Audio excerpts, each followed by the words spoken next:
Alright, got another normal maintenance repair video here for you on the 2000 Excursion. This is a four-wheel drive V10.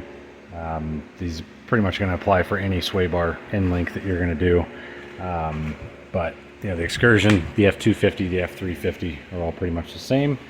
So this is one of those things, if you can turn a wrench, you can do this job. But I'm sure there's somebody out there that's never done it and just kind of wants to know what they're getting themselves into. So first thing I did, just open the box, make sure that the sway bar end links that they sent me look like the ones that are on the truck, and they do.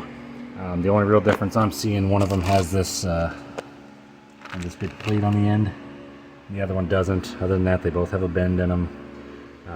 Yeah, they look pretty much similar other than that. So again, just making sure I got the right ones, because there were some of them looked like they were straight, some of them looked like the bolt came out a little at a different angle or whatever. So you know, make sure before you start taking all the old stuff off, you have the right stuff to fix it. So we'll crawl underneath there now, and I'll show you how easy this is. Very, very simple job. So you're going to come in behind the tire here, and you've got, this is the bottom of it right here. You've got bolt on one end, nut on the other. You can kind of see mine are bushings in there are shot. That's why I'm doing this job. And then up top there, follow that up. You can see that big plate with the bolt going into it there, and that comes through. That nut there should be the back side of it, but we'll figure that out for sure.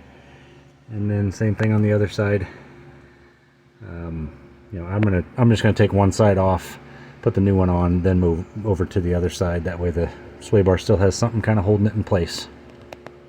Passenger side is all done. Again, you can see why I wanted to replace this. I shouldn't be able to wiggle that around in there like that.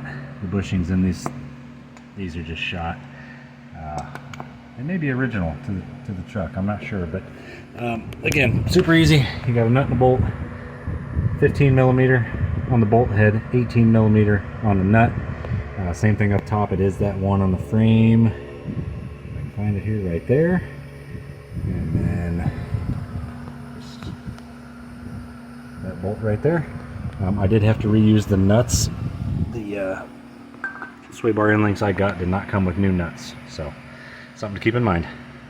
Alright, driver's side is done as well. Again, 15 millimeter and an 18 millimeter will be all that you need. It did take me a little while on the lower ends of each one because they were thread locked on there, so that made it a lot more difficult than it really needed to be, but they're done. You know, total of maybe 25-30 minutes, even with the Loctite. So good luck. If you have any questions on anything, post it in the comments. I usually get back to them pretty quick. Thanks for watching.